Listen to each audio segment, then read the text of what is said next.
This session is entitled Dr. Yosef ben Jochannan and the Early History of Africa and the Nile Valley.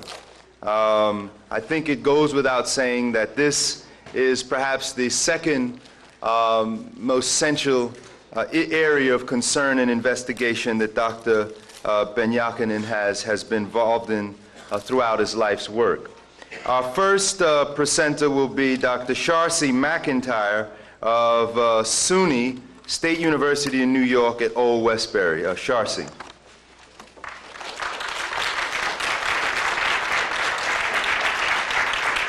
Hotel. The first thing I want to do is give Dr. Ben a memorial from the Du Bois.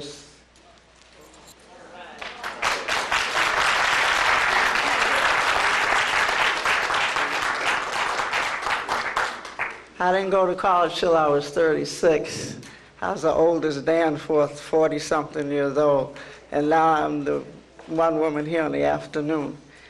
John Clark informed me and taught me how to study African history, and Dr. Ben taught me what to study. And so today I'm going to try to show you how I'm approaching it. In the beginning was not the word, but the sounds of the womb were heard. In the beginning was the sound of the heart pulsating life's rhythms, those rhythms made known the other, the very real touch of another, the field touch of mother. In the beginning was the ear to hear the whispering sphere, giving life meaning, choice, and clear. Through cantations, pulsations, sensations, vibrations. In the beginning was being. I am womb. And without me be no man. That's fact. I am black, mother of all conception, seed of perception, giver of life. God's wife. I am womb and maker of Yunnan, bearer of soul, encompassing whole nations, all creations. I am pure soul, that's sure.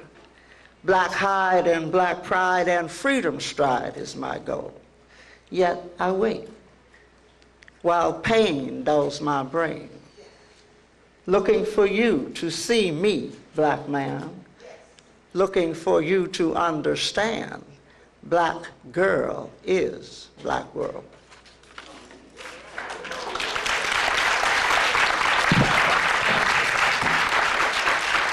So I can't see here. Dr. Ben has suggested that in the beginning was the womb. What that means and how that informs my scholarship is what I wish to talk about today. The concept of the power of the womb must not be confused with reducing the creator, which never was created, to a deification of woman. That which created all things cannot be anthropomorphized, because then we enter in a concept of limitedness, that is, finality and morality. The principles of creation, which is all-encompassing, ever-generating, ever-continuous, and ever-changing, must be understood in its expansiveness. Thus, we discuss the beginning of what we can understand, humanity, and not the beginning of all that is and can be, which comes before the beginning in the Zamani, the total past, and obviously has no ending, only the ever-potential future. The womb in this perception becomes a place in which the dual principle of existence, male and female, conjoin. It is through the womb that is neither male nor female. The womb is a place of residence. But woman holds the ultimate power given to her by the Creator, which never was created. That power to decide who shall enter this earth plane of living and who shall not. Some scholars suggested Dr. Ben is a propagandist in his emphasis on the importance of women, the womb, and its dual principle. If so, then they must see European scholars such as E.A. Wallace Budge, translator of the Book of the Coming Forth by Day, mistakenly entitled the Book of the Dead, also as a propaganda. For he wrote that, quote, this is from the text, the Egyptian text, under the influence of Thoth, or that form of divine intelligence which created the world by a word, 8 elements, 4 female and 4 male, arose out of the primeval nu, which possessed the properties of the male and the female. Budge gives the names of these 8 elements, which I shall not, and then writes they were considered as primeval fathers and mothers. Certainly for explaining humanity, the Egyptians saw the beginning as related to the womb. In a hymn to Osiris, we read, glory be to Osiris, the great God within Abydos, King of eternity, Lord of the everlasting, who passeth through millions of years in his existence, eldest son of the womb of Nut. Homage to thee, King of kings, Lord of lords, Prince of princes, who from the womb of Nut hast possessed the world and hast ruled all lands in acre. Dr. Ben's student, Dr. Dorothy Lee Cobb, in his book, The Mysteries, suggested that in seeking explanations for the how of existence, humans became cognizant of the generative powers of the moon as female and the sun as male. She explains the how by using the matrix, which Dr. Ben uses to explain the laws of opposites. The matrix itself is equivalent to the female, or mother, within which something originates or takes from. Man determined that it was the conjunction of the female and male principles that produced life. Thus, Mother Earth and the sky as father produced the land, animals, and even man himself. Or the moon and sun mating produced everything, or it was the combination of fire and water, who were the grandfather and the grandmother, all of which broken down were representations of the male and female. Mrs. Cobb further explicates the maleness and the symbolism of the Christian cross with its 3 parts, the horizontal and vertical. She defines the cross as representing the, quote, male organ of generation, including the phallus and testicle, while the ankh with the horizontal and vertical, just like the cross, plus the loop or egg, represent the female principle being shaped like the organ of the woman. Ms. Cross further, in relating numbers to symbolism, saw 4 as the most perfect number because it represents the conjunction of the male and female principle, attesting to the fact that creation can only occur with the union of male and female, such union representing perfection.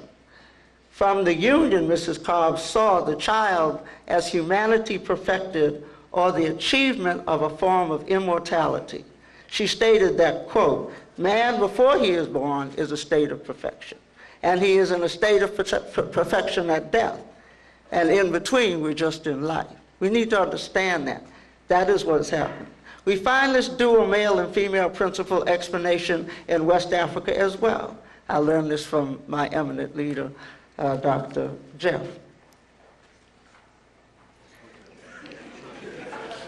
Discussing the ancient African symbol we have come to know as a swastika, Nyaguran Bua describes this ancient African symbol as the coupling or union of 2 contrary, but we change it to complementarity, principles, the male and the female, according to whether it is left turning or right turning. Both symbolize man and woman, the woman-man and the man-woman. It's very interesting the way he puts this in this book, because he says the king, the queen, the king-queen, and the queen-king. It is a symbol of the twin God, God in 2 persons, the God of heaven masculine and the earth goddess feminine. To the archon, in each man there are female elements, the breast, and in each woman there are masculine elements, the clitoris. Niagara further states, it is necessary to know that for the Akan, the king concept involves two ideas, male and female, and two persons, king and queen. This does not refer to the queen as the wife of the king, but to a person of the female sex who is associated with the one of the male sex. This person is beside him in the great religious ceremonies, such that when this female person is not there, then the king is not there, even though he be there in person. Both of them are one person and one institution. Sheikh Anton Diop explained the idea Africans have that every person is born with female and male elements, which is why each must be initiated, circumcision for the men and clitoral incisions for the women. These rituals establish as testimony that that particular individual is making a commitment to the male or female principle, whichever signifies the apparent sex as each enters adulthood. We in the Western world would do not understand the need to make a commitment, much less commitments to a primeval principle. Dr. Ben has talked a lot about the power of the women. What's my time, Jan? Another form of showing the power of the women is the tale about Isis, dealing with Ra. In this tale, Isis is a woman. She's not a goddess. She seeks to be with the gods, so she creates a serpent who poisons Ra. Ra, in great pain, begins to die. Ra, the all-powerful, he reminds everyone of his greatness and calls forth the healing children of the god, but they cannot help him. Then Isis comes with all her healing powers and asks Ra, what is his trouble?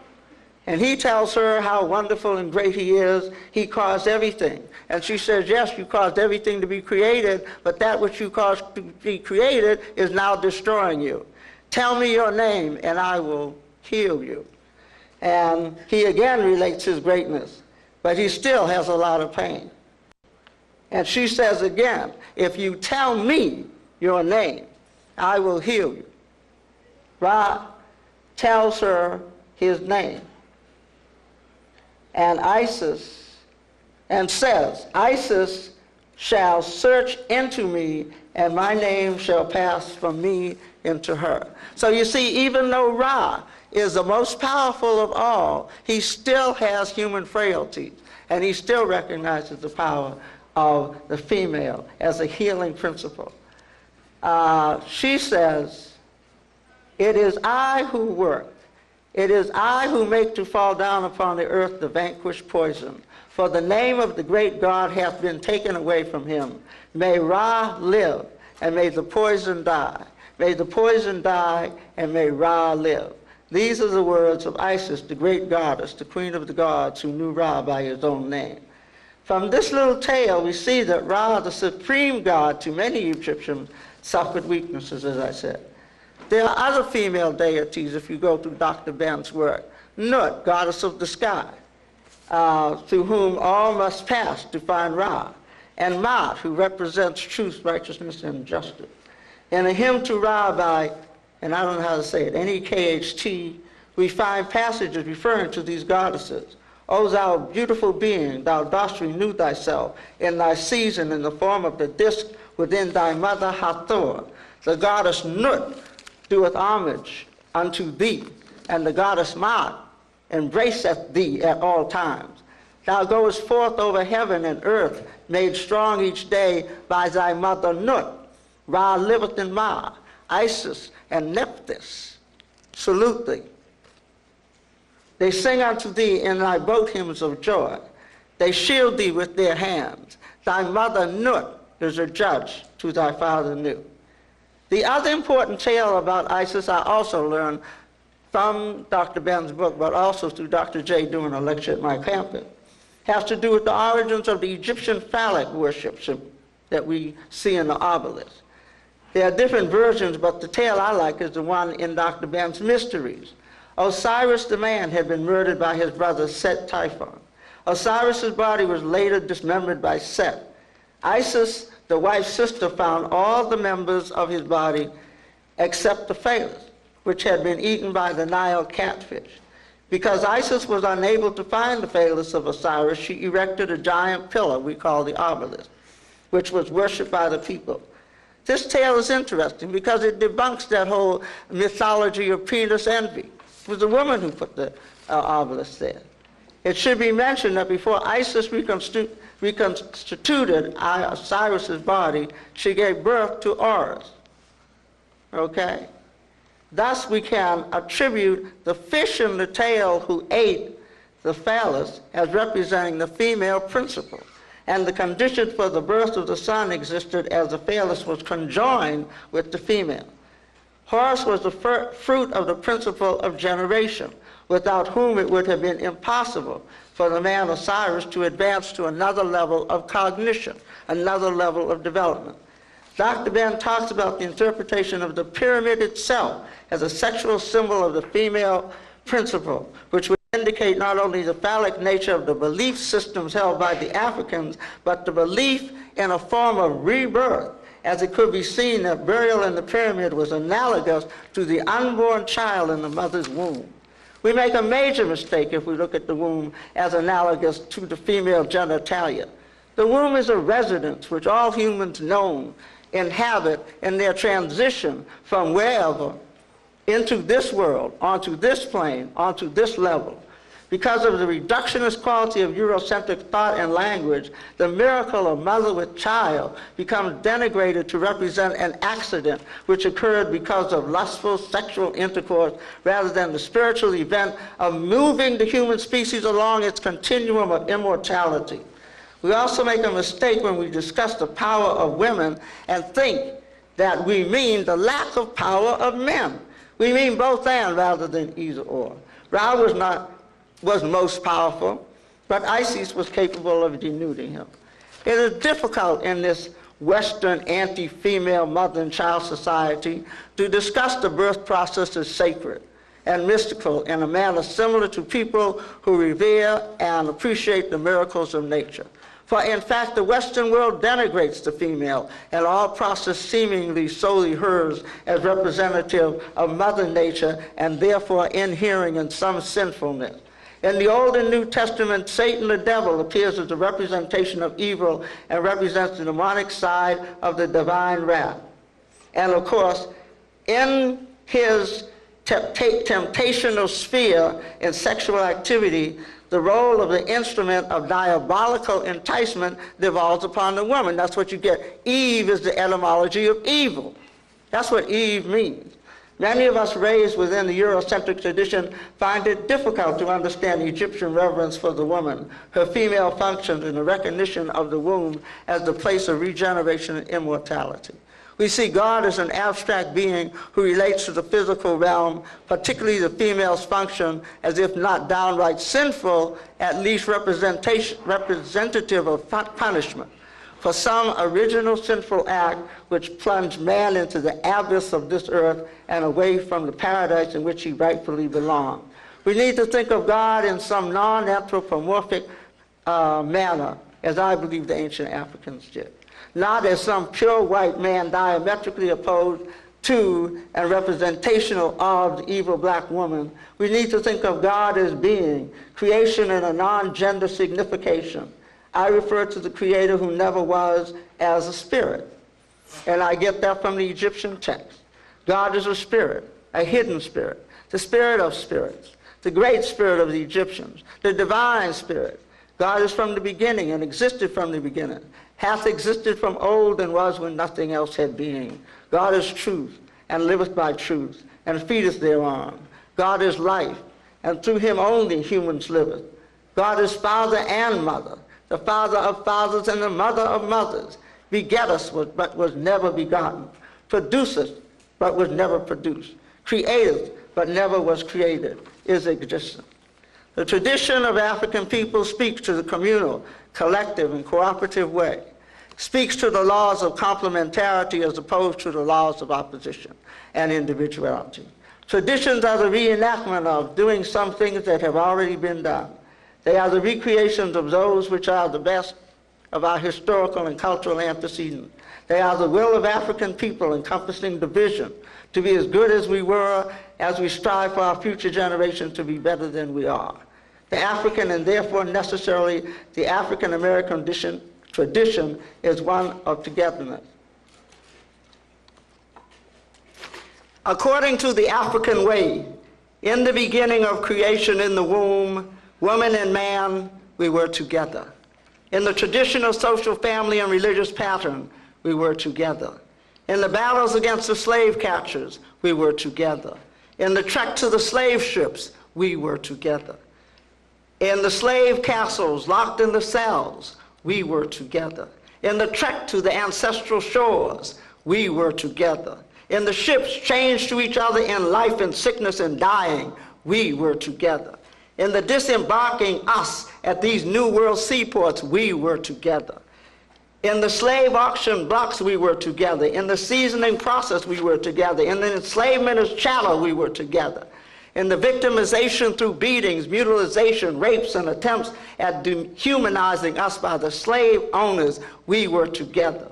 In the field, yard, or domestic involuntary labor, we were together. In the modes of resistance, silent and violent, we were together. In the continuous myriad of plots to become free, we were together. In the illusory moment of jubilee, we were together. In the temporary and tenuous black reconstruction, we were together. In the suffering under systematic oppression by the power structure of this racist nation, we were together. In the early petition and protest effort, and the later separatist and nationalistic effort, and emergence of today's revolutionary effort, we were together. In the demands for civil rights, decolonization, and nationhood, we were together. And in this thrust for total liberation and human rights on all levels of struggle throughout the African diaspora, we black men and black women must remain together. And through that togetherness, we must review critically what we have learned about our ancestral past. We must do that review through a critical Afrocentric lens, seeing the roles of our segments in our community in their complementarity and not through the distorted vision of Eurocentrism. Thank you.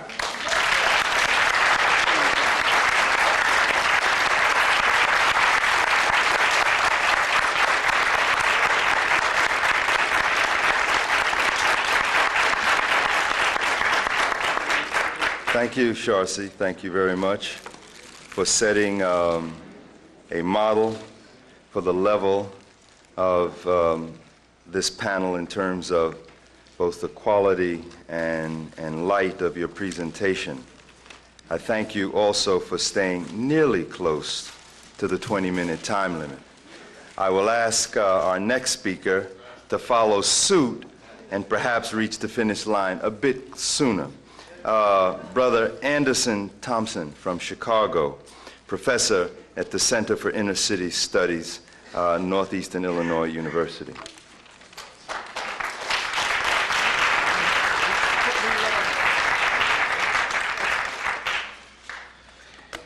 Brothers and sisters, Hotep. Well, I don't know. There's so much to be said here, but I know most of it has been said, so just add me to that list of all the great speeches that you've heard here this afternoon and this morning and last night.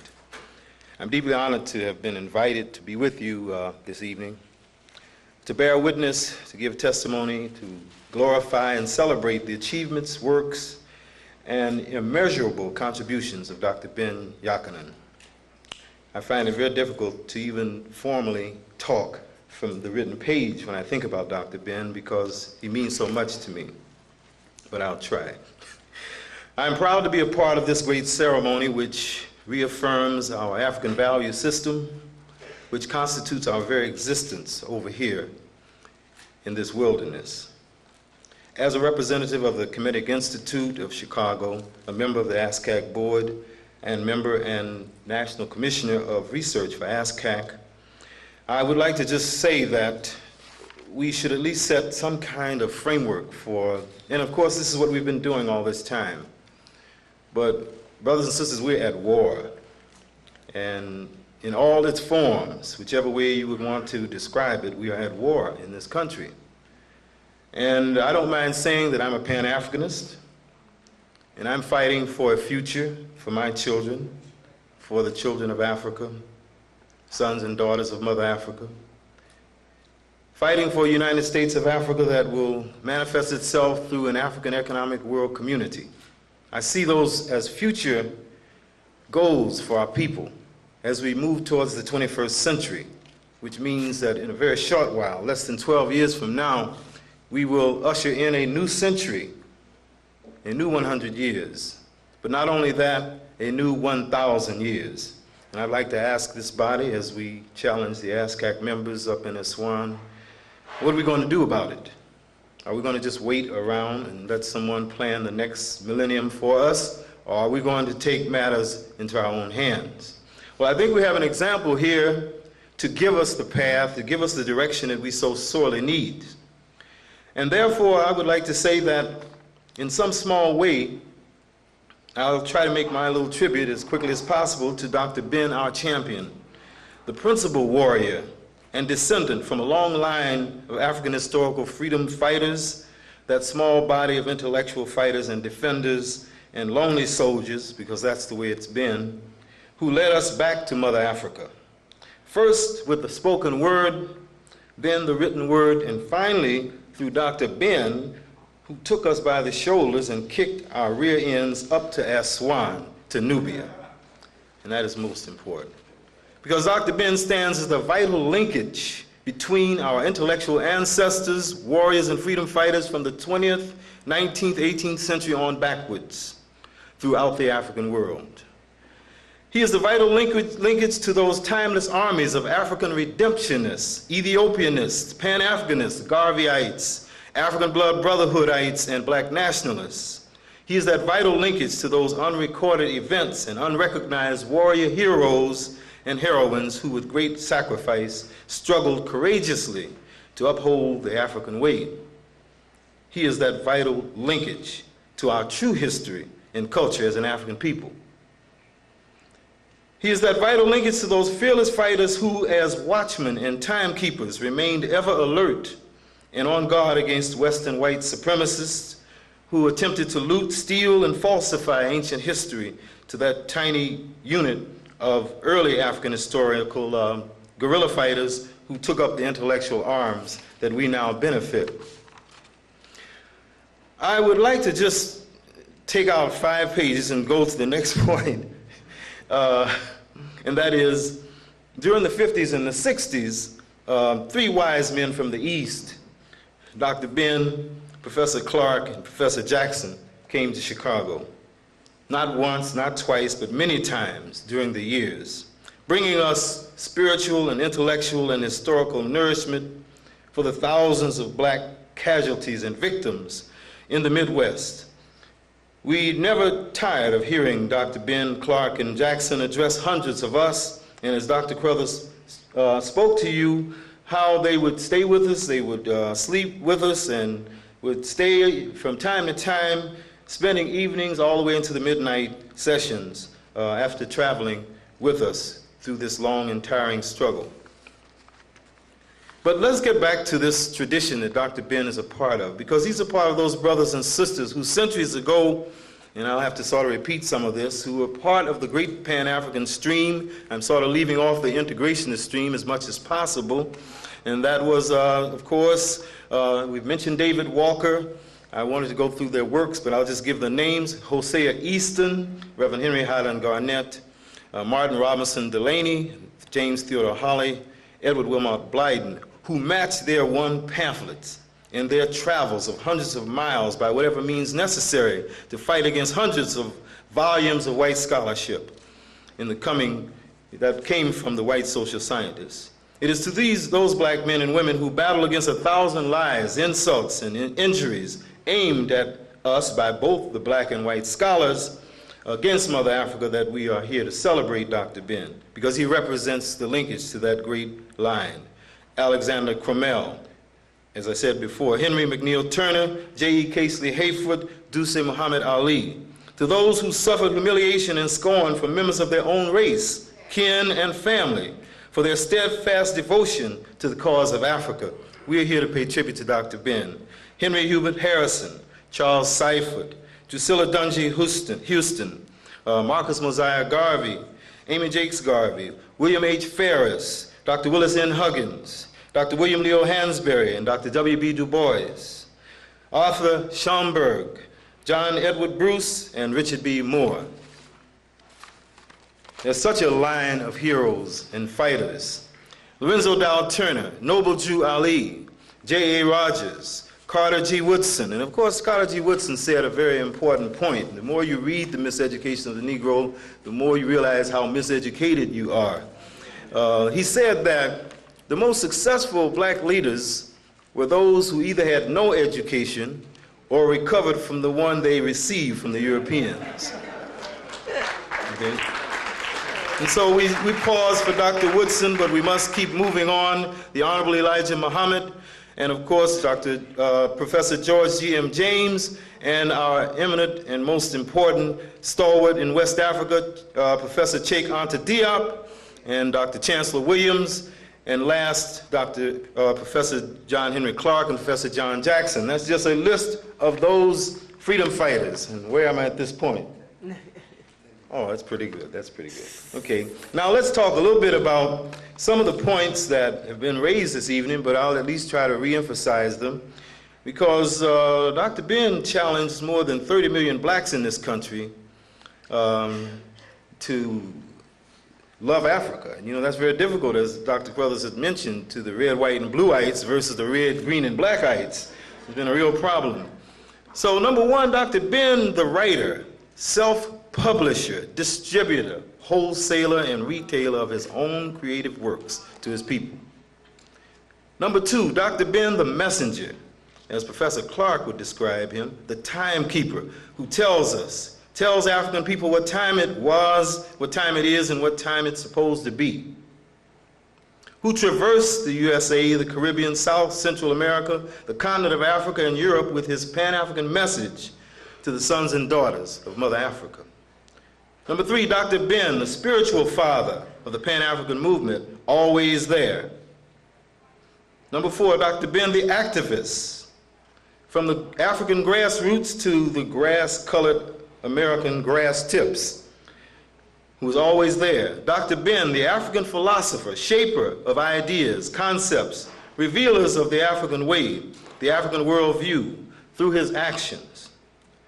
Dr. Ben, the servant and teacher and leader who gave more than 4 decades of bringing the nourishment of Africa and Kemet to the starving black minds, and now he's giving us, leading us physically back to Mother Africa and Kemet. Number 7, Dr. Ben, his impact on the civil rights, the Black Power and African liberation movements, and the Kemetic Nubian movement that's now developing over here in this country. Dr. Ben and his impact on Kemet itself, the Egyptian government and the people. Dr. Ben, the fighter for Nubian human rights and liberation up in Aswan. And Dr. Ben, who took us on the mission to Kemet that we've never recovered from. And finally, Dr. Ben, the unwavering intellectual warrior and freedom fighter who takes up arms every day against the European machine. And we call him our African guerrilla freedom fighter, or what we should call Hitman Dr. Ben. Now, the implications and the possibilities of dealing with Nubia are staggering. It is in the order of the great goddess Maat, that is, we give thanks to Dr. Ben that when 1,000 of us journeyed to Aswan to hold the 4th annual meeting of ASCAC conference, that the 2 of Mother Africa's children, one torn away from Mother Africa's womb more than 400 years ago, the other, the black-skinned Nubians of Aswan, captives in their own home, who have been tangled and trampled upon and crushed underfoot for more than 1,500 years. That is one of the challenges of the 21st century that we seem to be moving on, and I welcome it. Now, what are some of the things that must be done? And of course, there's many things that we must do. We must develop the groundwork for an African-centered analysis, as you've heard so brilliantly from Professor Asante and Dr. Crothers. The analysis that will be developed, widened, and strengthened to encompass those specific things happening to us, to black people, here and now. A philosophy of history, or what we call historiography, and a methodology of studying and understanding Kemet, out of which will flow fiction and non-fictional works, textbooks for elementary schools, and general readings for the African public at large. Our increase in numbers demands further resurrection of the African way of knowing that will improve our level of understanding of both ourselves and the rest of the African world community. So, I'm not really closing. How many seconds do I have? Well, 2 minutes, all right. Let's see here. Yeah, all right. What I really want to talk about was while we were struggling, and I'll say it in 2 minutes, during the March on Washington, Civil Rights Movement in 1963, Watson, New Jersey, and Detroit, the Black Power Movement in 1966 in D.C., 67 in Newark, 68 in Philadelphia, AHSA beginnings in 68 in California, and then the explosive that took place in Montreal in 1969, giving us 1970 AHSA in Washington, D.C., to the Congress of African Peoples, 1970 to 1974, the Association for the Study of Negro Life and History in New York in 1968, when in 69 there was an explosion at the Tutwiler Hotel when the blacks there decided they would caucus on those blacks who did not want to get up off of the word Negro in the title of the association, and the use of white historians at the association who grew rich at our expense. That was a challenge that created many of the organizations that we're now a part of.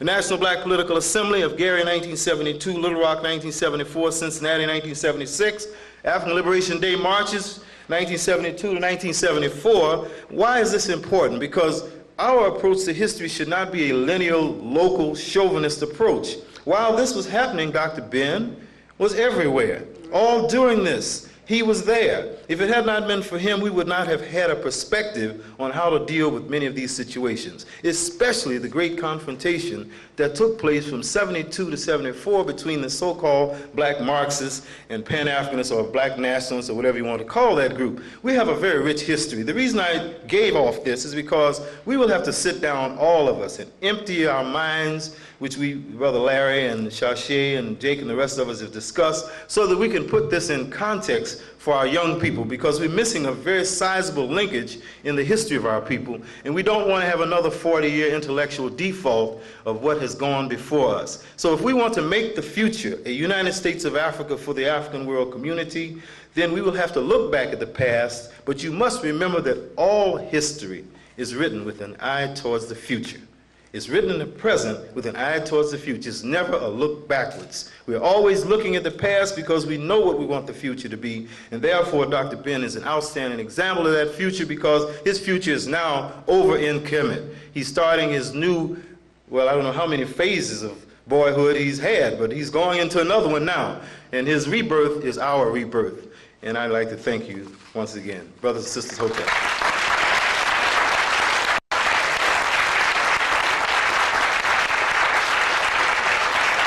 Thank you, Brother Andy, for maintaining the standard already set, and for doing what I asked, which was to stay very well within that frame. And he was good. I think his suggestions about the kinds of things we need to be considering in terms of the history of our time and what it means toward the future is critical. And hopefully, as a part of this gathering, a number of us will, and a number of you all will be able to get together and start to talk about future collaborations and associations. I was sitting there with some degree of marvel, Andy, to look at the way you had sort of rattled off those critical dates with such sharpness of memory. You know, I think about them, but at times I get very fuzzy on all those dates, and precisely as the precision, the way in which you've done it. And I think that's important, that your memory is still as sharp as it is, and we need to take advantage of that. Our next presenter is Brother Larry Williams, who is no stranger to you, to any of you here and in ASCAS, and I'd like him to come forward. Brother Larry Williams from Atlanta, Georgia.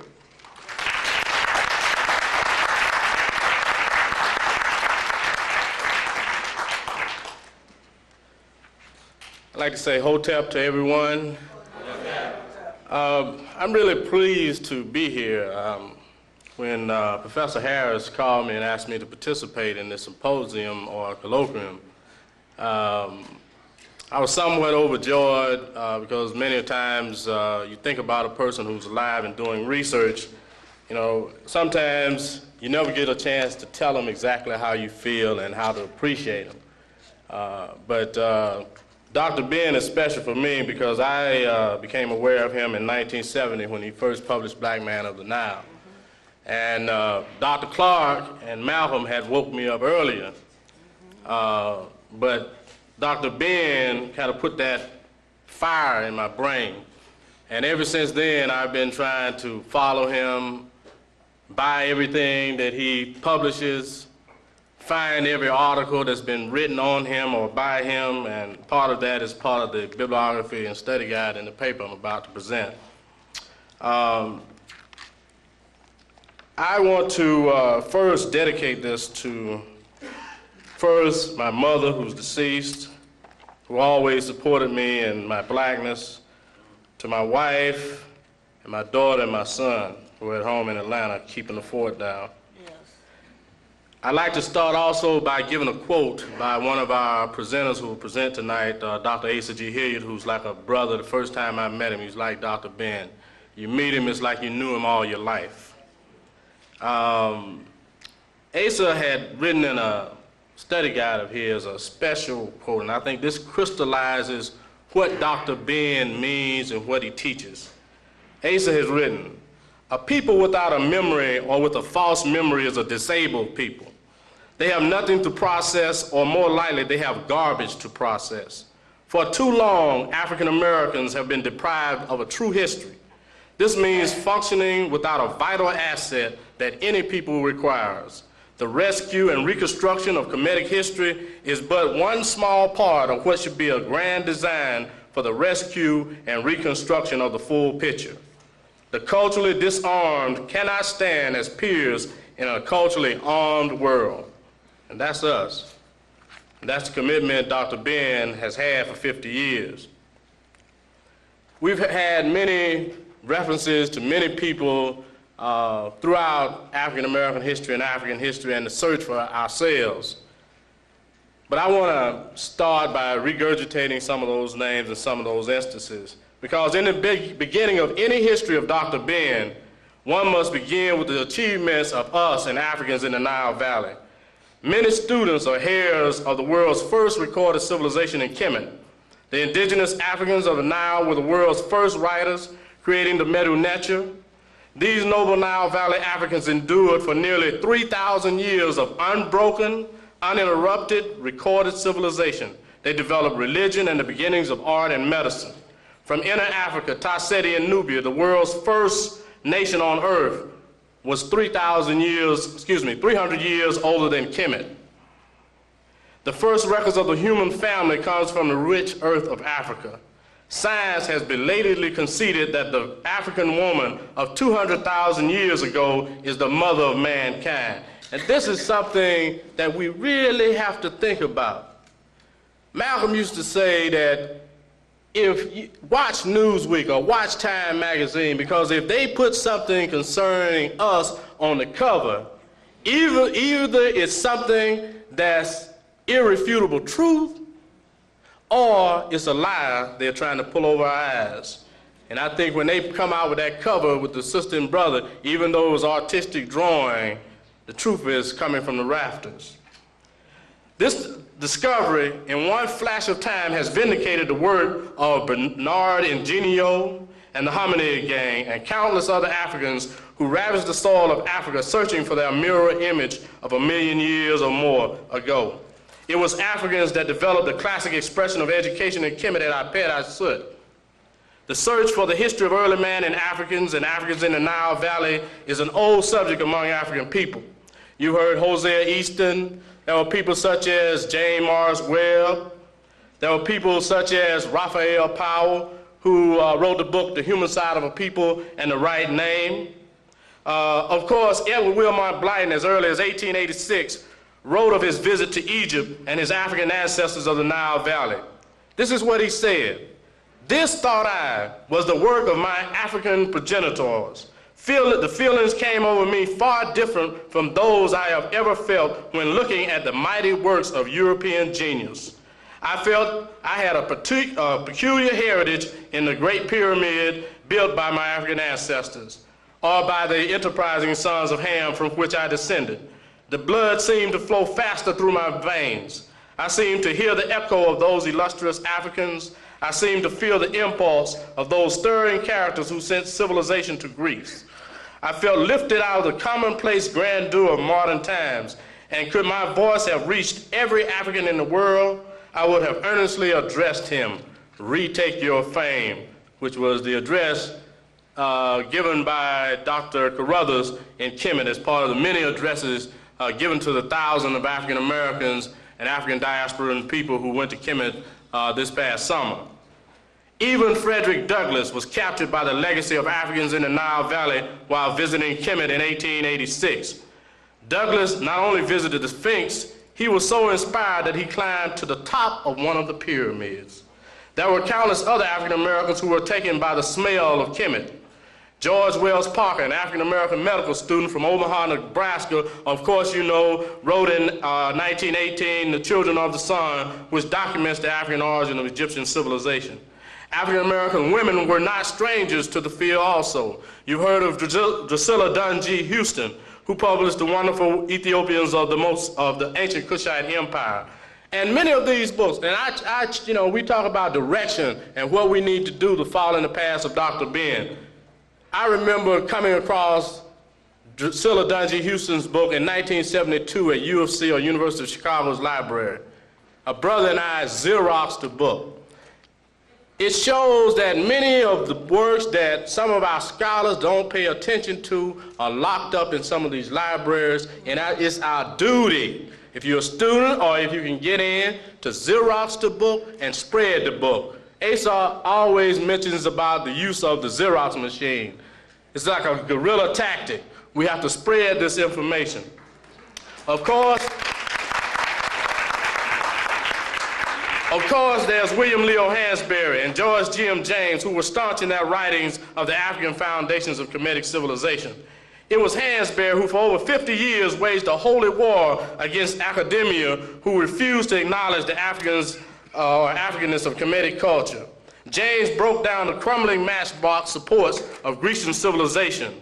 He proved that the bedrock of Grecian culture came from the Africans of the Nile Valley.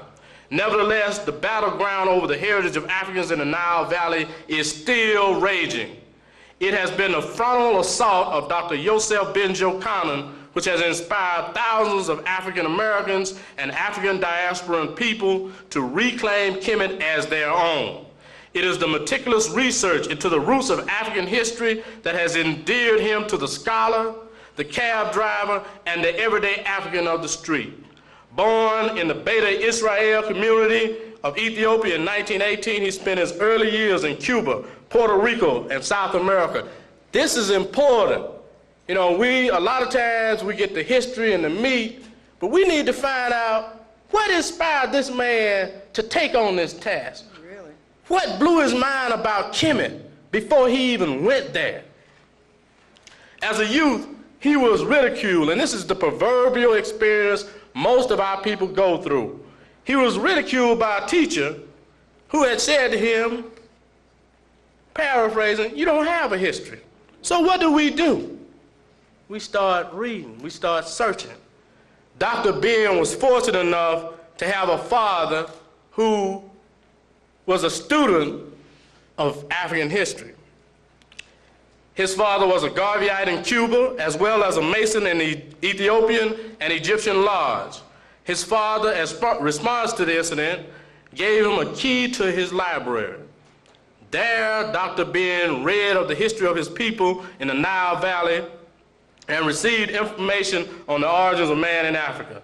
His father instructed him to not only read every book in the library, but also to check the sources of the authors in the books. That's something we have to do too. Don't just read it and accept it hook, line, and sinker. Check out where he got his sources from.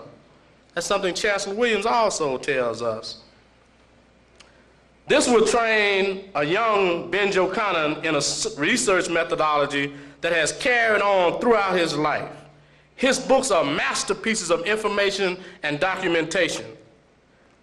He reminds me of what Sister Jeanette Cascon mentioned to me in New York, is that Dr. Hansberry at Howard for years kept all kind of photographs, illustrations, and so forth to document what he was teaching us about our heritage.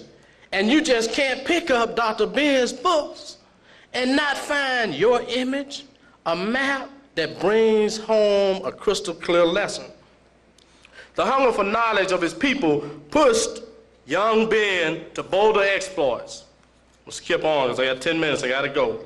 After having traveled to the many parts of the African world, at the Caribbean and South America, he came to Harlem in 1945. He participated in many demonstrations during that time. On the streets of Harlem, he established himself as a truly dynamic speaker. Dr. Keffer, of course, mentioned how they went walking down, I think, 125th Street and bumped into Dr. Ben, talking about our heritage at a time when many of our people didn't want to hear it. Being active in the African community has been a lifelong priority for him. Many of you know of the invasion of the Congo and the assassination of Patrice Lumumba and the demonstration that Africans organized at the United Nations. Dr. Ben was there. He was instrumental in the State of the Race conferences, the African Heritage Studies Association, the Congress of African People in Atlanta. He's been an East African specialist in cultural anthropology at UNESCO. As an educator, he has taught at YMCAs, community centers, the street, major colleges and universities. Yet his greatest love is the education of African people concerning our legacy in Kemet and the Great Lakes region of the Nile Valley. Of course, you know of the countless generations of youth that he inspired at Malcolm King College and Harlem Prep. I want to read to you, and then I'm going to get to his main teachings, a statement that Chancellor Williams wrote in tribute to Professor Leo Hansberry. And this, to me, says what Dr. Ben means to us. He said, or wrote, when I got to Professor Hansberry, and every time I mention Hansberry, you think of Dr. Ben. When I got to Professor Hansberry at Howard, I found that he was teaching the history of the race almost in a hostile environment. Fact is, the whole race was hostile to the very idea of pursuing this. This puzzled me as a boy. I couldn't understand why the whole black community wasn't as upset about these questions as I was. Why did I happen to be the rebel? I couldn't understand that. Professor Hansberry was a welcome relief. So Professor Hansberry was my chief sources of inspiration. He represented my idea of a teacher, a real scholar who spent years and years in research, basic research, and yet he didn't have any of the airs. He wasn't proud, and that made him easily accessible to the students. He was the greatest single influence on me, and not only because of his scholarship, but because of his personal friendship, his friendly relations with the students, and you felt like you were sitting down with your brother. You didn't have to state he didn't have to state his deep personal interest. This came from the fact that he loves his race so much, that he loved the sons and daughters of his race, and he didn't have to say it. It just came through. And that comes through with Dr. Ben. So powerful and invigorating have Dr. Ben's teachings been that, of course, you know, many of us, 1,000 of us, went to Kemet this summer to reclaim our fame. But the pedagogy of Dr. Ben includes a 6-point historical analysis for African people. They are: 1, cultivate the African frame of reference, or race first, as Marcus Garvey taught. Constantly ask yourself, for whom and for what purpose does my work about Kebaland and her children serve? 3, learn other languages, African, Asian, or European. 4, obtain primary knowledge through oral history and primary sources, or return to the source. Conduct independent research. 5, build up a personal library of books and manuscripts primarily by African authorities. 6, use original terms people name themselves. And he had fundamental teachings, like Africa is the birthplace of mankind. Also, he taught, or part of his teachings are, Tamari is the world's oldest classical civilization. C, the Egyptian mystery system is the fountainhead of Western civilization. D, Christianity, Islam, and Judaism are the products of African spiritual teachings. E, there's a cultural unity of African peoples worldwide, be they in the Pacific, Asia, Africa, or the Caribbean. F, the African woman is the mother of mankind and should be given the highest tribute possible. G, African people must boldly reclaim the old bones and artwork and treasures stolen from the Nile Valley and the African continent by cultural vampires. To steal a people's heritage is the worst form of genocide. H, African educators must be committed to teaching our story from our sources rather than his story. I'd like to also mention that Carter G. Woodson wrote in Miseducation of the Negro over 50 years or 55 years ago that the education of any people should begin with themselves. And I'd like to end by reading parts of a poem that was originally dedicated to Dr. John Henry Clark, written by Askia Muhammad Toure. Many of you know of the poet from Philadelphia and New York, Juju and Songhai and other poems or books. He wrote the poem Eye of the Master, or the Eye of Heru, for John Henry Clark and also for Dr. Ben. This is what he says of John Clark, and he later goes on to refer to Dr. Ben. Master, you are an old soul. You must have known the old empire with its pyramid age. You must have walked with Imhotep and Merit sages, for you embody a breed of man exceedingly rare among modern Africans, the selfless savant whose transcendental love and endless compassion embraces humanity and the vast cosmos. Diop walks with you, Huggins and the vulnerable Du Bois. Robeson's holy voice serenades you all as you stroll through the timeless galleries of our race, discussing messiahs, golden ages, transformations leading to the millennium. Referring to Dr. Ben, and I'll close on this. Only your colleague, Dr. Ben, Master Mason, will be left to instruct, admonish, and guide us.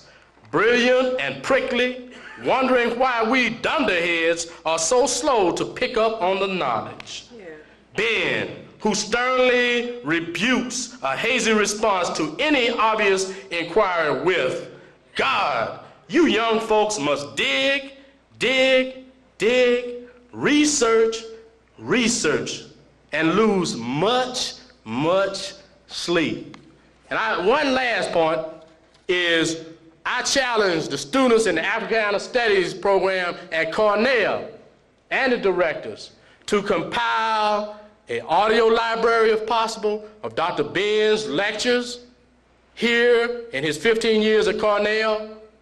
I asked that the people at First World and in New York, his home base, to compile tapes of his lectures at First World, to oversee his legacy, his library. It's important. Hansberry left us. It's hard to even get a tape recording of his voice today. I wouldn't want to see the day when we don't have that record of Dr. Ben. Just imagine if we didn't have a record of Dr. Ben's legacy. I pay tribute to Dr. Ben.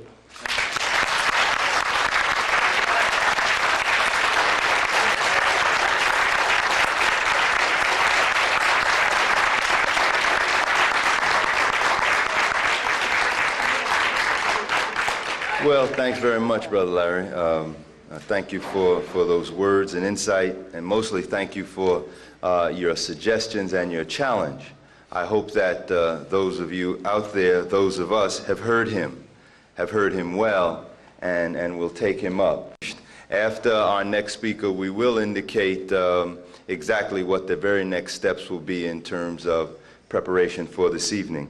As you know, we have one more presentation, our last speaker, Brother Leonard Jeffries. And because of his tremendous endearing respect for the clock, we have held him for last. Thank you.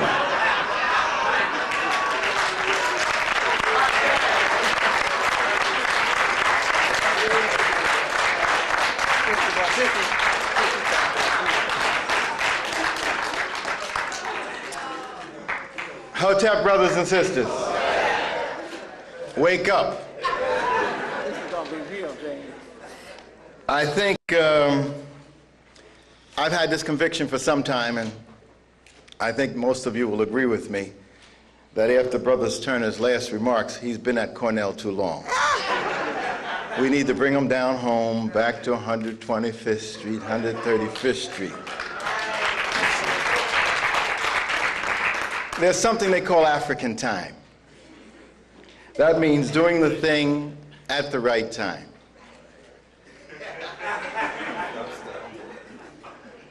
But of course, you have to know when your time. Luckily, we have the First World Alliance that Sister Kefa, Brother Bill, and Doc Ben have hooked up. That gives us a chance to really express ourselves in a context in which we're not worried about when we have to be out. As a result of that Africanizing experience and very humanizing experience, Dr. Clark and myself usually warm up in the first 30 or 40 minutes before we get down to serious business. Given my constraints, there's no need to get warmed up because they closed the door on us. But this has been a fantastic experience of the family. And so there's not much for me to say except to try to pull some things together. First, to thank the Almighty, because most of you don't know about this space and place here called Ithaca on this hill called Cornell. But they only allot at most 10 to 12 days a year for sunshine here. Yeah. And we have to be thankful that we got 2 of them out of that 10. The African gods were really looking down on us. Also, we really have to be thankful that the brothers here around James and his family, and he's passed the torch on to Brother Harris, have really pulled together something beautiful, warm, where we can be ourselves. And I have never been here for any activity that has not been like this. Yes, yes. You know, we came, it was a year or so ago for James. Yes. And it was a fantastic experience. A year or so before that, we came for Dr. Clark, a dedication of the library. And it was one of these African family experiences. So it's quite clear that in this monster institution called Cornell, there has been a special African space and place created around James Turner and his extended African family. And let's give the brother an acknowledgement of that.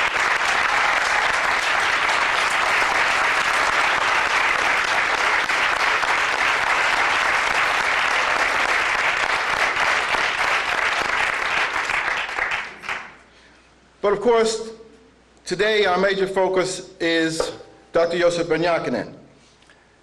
And I am a little tired, not because of the activity of the day, but because we're at the end of they've given us a holiday, Martin Luther King's birthday, and that stretches out a couple of weeks in January. Then we jump into that short month, but this year was a long month, February. And you got your Black History where you're running here and you're running there. Then we moved into March, and we had ASCAC in Baltimore. And that took an enormous psychic power, but we got it together, and we had it, and we continued. And then we moved from ASCAC into the National Council for Black Studies. And this time it was in Philadelphia, where a brother called Dr. Malefi Asante and his sister at Penn have been trying to work on an African spirit for NCBS. And for the first time in the history of NCBS, they really had it. It was really captured in Philadelphia. For the first time, people looked African, they acted African, they felt African. Malefi had his beautiful white African robe on with the gold embroidery, and the sister had her beautiful white African with the gold embroidery and a gold kente cloth, and they expressed themselves African. So NCBS was a fantastic experience.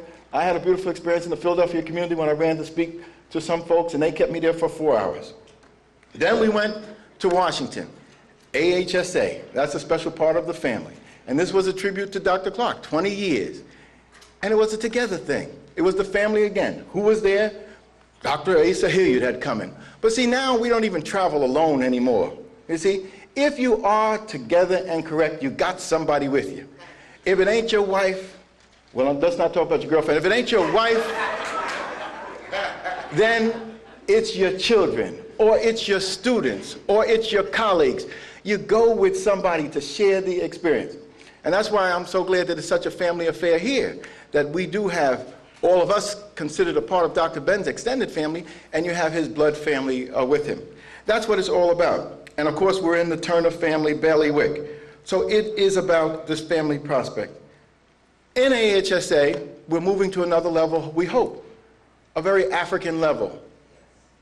And it's about time, because it looks like for the first time in our history, even though the black woman has always been there in front of us, around us, between our legs, holding us up, for the first time we may have, and I hope we do have, an African woman at the head of the African Heritage Studies Association. Shashi McIntyre is running for the president of the organization.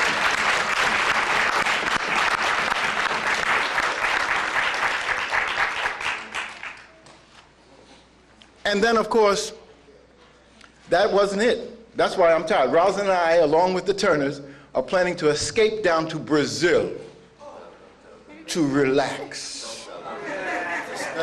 For study. It's a purpose of study. But I know we're going to be traumatized. Dr. Ben knows if there is a disaster among African peoples, my instinct tells me it's Brazil. If we've got problems here at Cornell and in New York and Philadelphia and in the Caribbean and on the African continent, they're magnified in terms of what people have done to the Brazilian psyche, heart, and spirit. The most African people in the Western Hemisphere, but without an African, true African consciousness, caught up in a Brazilian mulattoization, where that white pussy syndrome is at the core and heart of everything. I can say it here, and I have said it. A Pelé, the greatest athletic figure, if that boy, the Jimmy the Greek, was talking about anybody, with super thighs going up into his super back, holding up on the super shoulders and the super brain, it was the King Pelé, the greatest soccer player that ever lived. But Pelé was not great in Brazilian eyes until he married right, and that meant marrying white. And that's what he did. When we go to Brazil, James, we just can't relax. We will relax, but there's another look at what has happened to us in terms of the destruction of the black mind and the responsibility we have of taking it back. Because the most vibrant thing of Brazil, which makes Brazil great, is its Africanness. And they've got to understand that in its fullest dimension. And it's not just Contemplé or Mongombo, it's going back into African greatness that goes throughout the continent and that resided heavily and intensely in the Nile Valley, which is what Dr. Ben had been telling us about. So these last few weeks and months have been an exhilarating experience. I need the strength because we're about to do heavy battle at City College. If the Jews wanted this time to call out their forces, we are ready to call out ours. You'll be hearing more about it. But you needed this forcefulness, this energizing thing to take place. We had the Melanin Conference. People like Dr. King and others flew in from San Francisco with Dr. Wade Nobles, etc., and brothers and sisters came. And do you know, Dr. Ben sat quietly. You know he's getting old. Dr. Ben sat quiet for several days, listened, learned, inspired us. Right down front.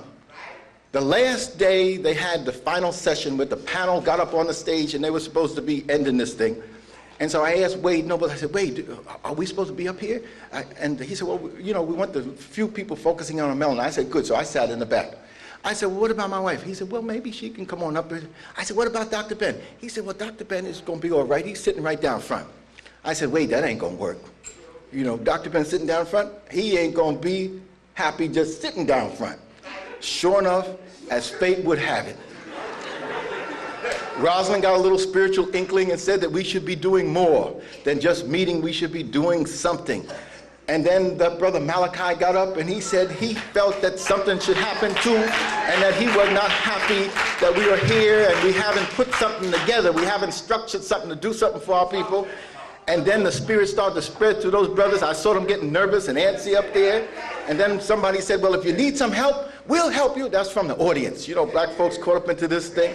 And so then what happened? Malachi jumped up and said, okay. And they said, we'll raise some money there. And on the spot, all this African energy was moving through the audience. And Brother Malachi jumped up and said, "Where's the hat?" And he got a hat to go up on the stage and then to leap down in the audience. But lo and behold, the first person he leaped in front of with the hat was Dr. Yosef Ben Jochannan. Dr. Ben stopped him in his tracks and said, "Whoa, bro, that ain't the way it go. Let me show you how to do it." So Malachi jumped back up on the stage. He said, "Can't do it. I was told by the master that this ain't the way it's done." Lo and behold, who hopped up on the stage? Dr. Yosef Ben Jochannan took over the show, got that African energy together, focused it, and before we could turn around, Dr. Ben was there. This is the way we do it in our African community. Those people who have some resources, the $50, come on down front. I said, "Wait a minute, Doc, 50, what about the hundreds? I got $100, but he said, "Bring those up too." So a few of us brought up some hundreds. Then the 50s came up, then the 20s. Before we knew it, in a matter of minutes, $5,000 was raised right there on the spot.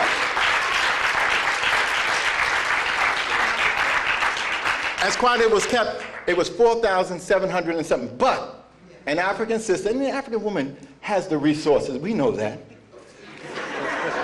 One African sister here, sitting here, grabbed me by the arm and said, "Dr. J, let them know that it's not $4,768. It's $5,000. However short of $5,000 we find ourselves to be, I will make up the difference. I don't want no credit. I don't want nobody to know who I am, but I will make up the difference." Now that's the African woman. She's always been there at the time of need, always with that extra support, always putting us over the top. And as quiet as it's kept, that's what the brother has been trying to tell us all these years, that at the heart of it all is the African woman. We've been looking other ways, looking toward that white thing here and looking toward that white thing there. But Dr. Ben said, wait a minute. You're blinded. Focus right down front where it's supposed to be on that African woman. Because the center of everything is the African woman. And if there is one message that's central to what the brother has been trying to say, is that we are a family, and a family focuses on the center.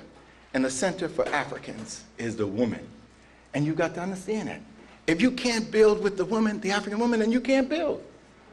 We were nervous because we didn't understand. How come he beating up on poor these brothers? How come he, we want to relate to Dr. Diop, this is one of the greatest minds to walk the planet. Why can't we embrace him and all that he is all about? Dr. Ben said, wait a minute. I don't care how brilliant he is, how great he is. There's a problem. I said, Doc, we know about the problem. It's been there for 30 years. I don't care. It's still there.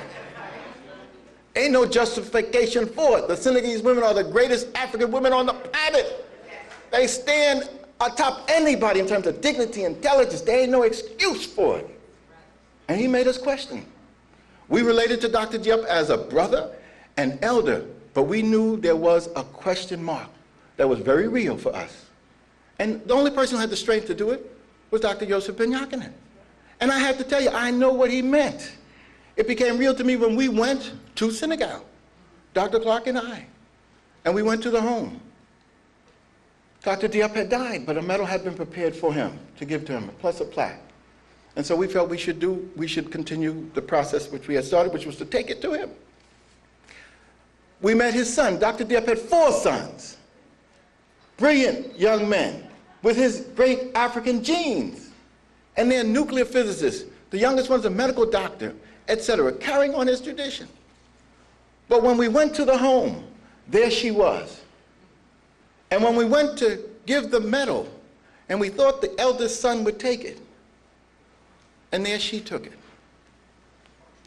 Didn't give it to him. She put it on herself. Oh, God. She did.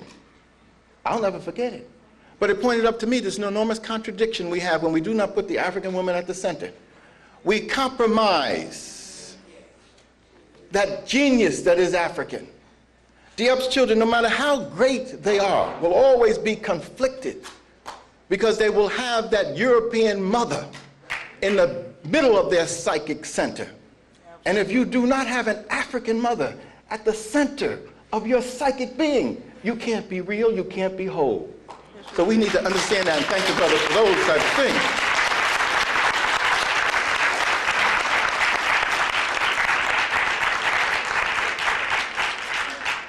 I've been plagued by little people ever since I was born. Don't laugh, Sister Kefa. You coming up. I tell you I wanted to do a roast, and we got my roast. I got a few minutes. My roast is coming up. Little people have been plaguing me. First little person that plagued me, sitting right back there, Mrs. Leola Jeffries. 3 little women plagued my life. One is Leola Jeffries, my mama.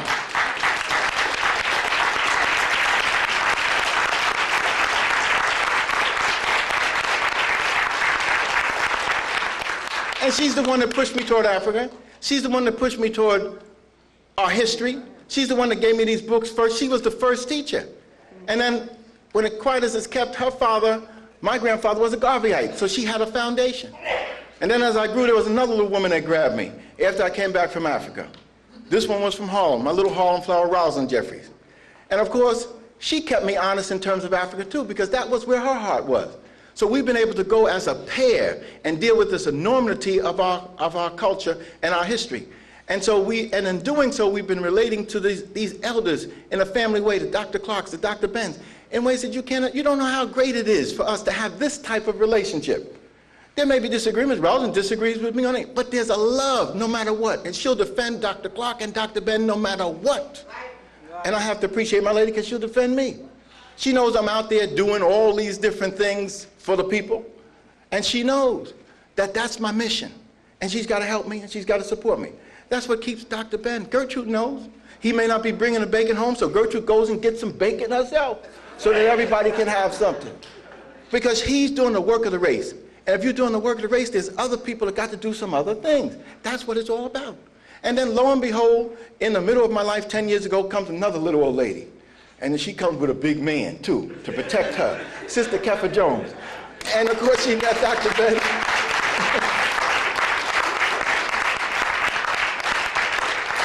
And see, it's important for you to understand the relationships that I'm trying to raise, because you need people to keep you honest in this society which is designed to suck you off into an abyss. And if you do not have those people who can look you in, my mother can bring me down with a word, which she did a few years ago, with a word. You see? Sister Kefa can do it with a look. With a look, a body language. She has everybody psyched out. It's the accountability in the African family which is needed. Rosalind knows that she can do it whenever she needs to and wants to. And it's necessary at home, because she can cut off the flow of whatever is necessary to survive. We have to understand that. At the center of our life is this African strength. But key to my intellectual development, key to my political awakeness has been 3 little men. I tell you, I've been plagued by these little people. For out of Harlem came a little man about this high, black as he can be, Dr. James H. Robinson. And he had a thing about Africa. Of course, he was caught up in the integration era, but he said we got to relate to Africa. When I heard him speaking at Lafayette College, I was in tears. I'm sitting in an auditorium with 1,500 white people, and this man is saying the challenge is Africa. You got to relate to. It was as if he was talking to nobody but me. I said, yes, it is. And I have been to Africa 40 or 50 times ever since the man said, let's go. Changed my life. Put me in Africa. Yeah. Then a few years ago, 10 years down the road, here comes another little man from Harlem, 137th Street, Dr. John Henry Clark. And he said, it's not just the African experience physically that you need, it's the African experience intellectually that will transform you and make you into a stronger individual. And he began my first serious doctoral studies. Now, I had my doctorate from Columbia University, but I'm talking about serious doctoral studies. Began with Dr. John Henry Clark, sitting at his feet. When you walk into his house, you know you're going into a library. His house, you're greeted at the door with books. He has one room upstairs he called the Jewish room, 600 books on Jews. That's doctoral studies, knowing that in that house there's something special going on. I felt more comfortable there with those 8,000 to 10,000 books than the 1,000,000 books in the Butler Library at Columbia University, because I knew I was there, and it was being transmitted by people like Dr. Henry Clark and Dr. Ben. Then 10 years later, out of Harlem comes another little man, 135th Street, Dr. Yosef Ben Jochannan. And he said, it ain't just about Africa, not intellectually, but you got to make it spiritually. It ain't just about studying it, it's got to be alive in you. It's got to give you strength. It's got to transform you. You know, people are talking about transformation and resurrection and all this. Dr. Ben said it got to be real. And he's there watching every step of the way to make sure that the James Smalls, the Len Jeffries, the Malefica Santis, and the rest of us are real. We don't appreciate it when he beats up on us. The lashes on my back, I've had Rosin work on these lashes for many years. But they are necessary. Who else is going to do it with the respect and love that I know it's coming from? Other people aren't trying to raise me up. They're trying to keep me down. And that's what Dr. Benz's mission has been. And what he has done beautifully is to deal with concepts about this enormous body of knowledge. That's why wherever I go, and this little white boy who wrote these little nasty articles about me said, Dr. J lugs in these books into class. And so he got these students dragging in all these books and all this. You better believe it. I don't go nowhere without lugging my books. Because that's what it's all about. When I talked about Dr. Ben's books, I was very real the other day. And I have them. I have them. These are the jewels of the family. I pull these out of the safes and the files locked up. Black man of the Nile and his family. I was sorry that I grabbed the wrong Black man of the Nile. I got one that goes back before this one. This is the 3rd edition in 73. There's one that's 70, I think, Dr. Ben. I got that at home, locked up somewhere, so it don't get lost. And then, of course, John Clark and others will be talking about books such as this, Africa, the mother of Western civilization. Now, you see what I'm talking about in terms of thickness of these books? Now, you say these books are made for the ordinary John in the street?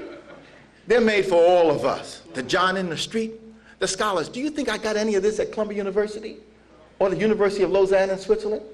They wouldn't give us this knowledge.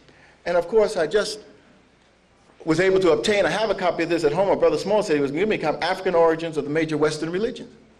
But don't stop there. Dr. Yosef Ben Jochannan even produces some small ones. The mystery systems. This is another example. Nope. And then Shashi just passed me this one. It's on sale here today. Black Seminarians, our black clergy. And of course, one that I had to pull down from the shelf, We the Black Jews. Mm-hmm. The man has put his heart into this. And what is it about? Not footnoting, which some of our scholars have said it is about. No, it isn't about footnoting. It's about concepts. And these concepts he's made very real for us. He certainly made them very real for me. I have used his concepts and created what I call pyramid consciousness to help our young people organize this enormous body of material. It's the best teaching tool I ever had. It is so effective that when you go before white folks and the corporate structure and explain the concept, they say, wow, we're ignorant. We don't know. How can we compute and think if we don't have this African foundation? And that's what Dr. Ben was talking about. And I'll give you 3 images and then try to sit down. And those 3 images involve the pyramid, which Dr. Ben said is not a group of bricks put together in a formation, but it's a spiritual concept. There's much more to this than meets the eye, and the European is not capable of grasping it. His materialistic view of the world does not allow him to grasp the spiritual significance of something so monumental as this. And then within the whole context of the various pyramids in this concentration, the Africans were trying to say something. The Sphinx speaks to us about the ability to transform from the low level of the beast through the human level to the divine level. Dr. Ben was trying to say you can be godly and God. That's a concept. The Banaka built into the culture of our peoples. Now, Reverend Ike and other people are taking it to make money on. But it's a concept Dr. Ben said is part of our transformation. And then, of course, Shashi mentioned he has this concept of the Sphinx, of the obelisk. This is your concept, African women. We take our children down and show them the George Washington Monument. We don't have the knowledge to say that's the African concept of the regenerative power of the female to restore and resurrect, that the Europeans have stolen and used to energize themselves. And then most of us have these degrees out of these so-called great European institutions, but Dr. Ben has said none of them compared to this one thousands of years ago, the greatest living monument to the genius of the African, the complex around the lodge at Waset.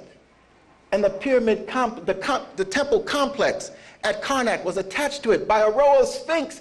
Can you imagine the magnificence of the umbilical cord linking the great Karnak temple, the greatest temple in the history of the world, with this great intellectual and spiritual center? No other people have created anything like that. That's why in Homer, in the Iliad or the Odyssey, could say that the greatest city of the world was not Athens, not Sparta, not Corinth, but Thebes. The Greeks called it the city of 100 gates. And Dr. Ben has let us know that it's not a pile of ruins. These concepts are alive. They're that which gives him his energy. You can organize around those concepts. You can organize a mystery system tapping into those concepts. You can organize family systems tapping into those concepts. You need to reform everything you're doing, your churches, your Masonic orders, your fraternal groups on these colleges, your sorority groups on these concepts. You need to Africanize. The secrets were here for your resurrection. That's what Dr. Ben has been yelling and screaming and telling us. And in doing so, as we get into what Dr. Ben has outlined for us, we are in trouble because we're conflicting with the whole inherited history of the European. We're conflicting with this concept of the origin of humankind, Adam and Eve myth. We know that there is a scientific origin of humankind, a religious origin of humankind, and it's an African origin of humankind. We know that there's an evolution of society, and it didn't take place in the ice of Europe in the caves. That evolution of society that is meaningful evolved in Africa. So Africa is the center of the evolution of the society of the human. And then Africa is the cradle of high culture and civilization. Not just Egypt, where the pinnacle was reached at a certain point, but going down into Nubia, down into the Great Lakes region. Dr. Ben has let us know that, and John Clark is always there to say, and it spread throughout the continent. Our brothers complementing each other. But when we get into this culture, and we learn about the African diffusion of culture and civilization, we learn that there was a diffusion to the ancient Hebrews, so-called. There was a diffusion to the Greeks. There was a diffusion to others, the Persians, but nobody wants to give credit to the African. There was a diffusion all the way into Asia, into India, and up into Japan. No one wants to give credit to the Africans. Dr. Ben says the African is due his credit.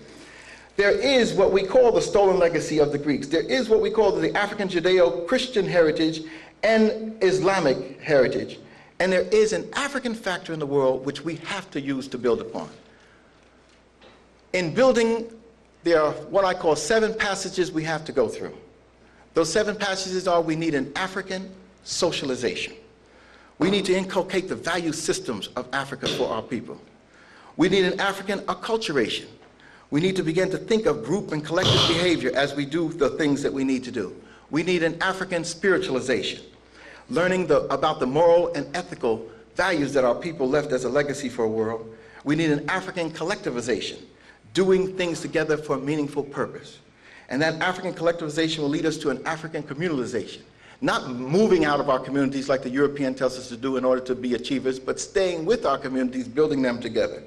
And then that will lead to an African politicalization, doing things in our own interests, exercising our power, and that will lead to an African perpetuation, perpetuating ourselves through time and history, in space and place, to transform this universe. We have to give Dr. Ben credit for all of these things that we are now seriously doing, because he has been a single beacon calling for us to look at the Nile and nourishing ourselves by it. We now have to say, having been nourished, and the brother having come this far with his partners, Dr. Clark, what are we going to do in the real concrete terms, like Gil Noble talked about, to make sure that his work, his life's work, his achievements, his books, his library is part of a continuous process of regeneration of the African spirit and is not lost in any confusion. We have to come together after this and pull together a team of people who are going to plan how we can tap into the resources. So Dr. Ben will never be scowling around, prowling around, trying to make something when he don't need to make it. It should just be coming in, because we Africans know what it's all about. Pulling our resources together to raise up a group of Africans to take the world. Thank you very much.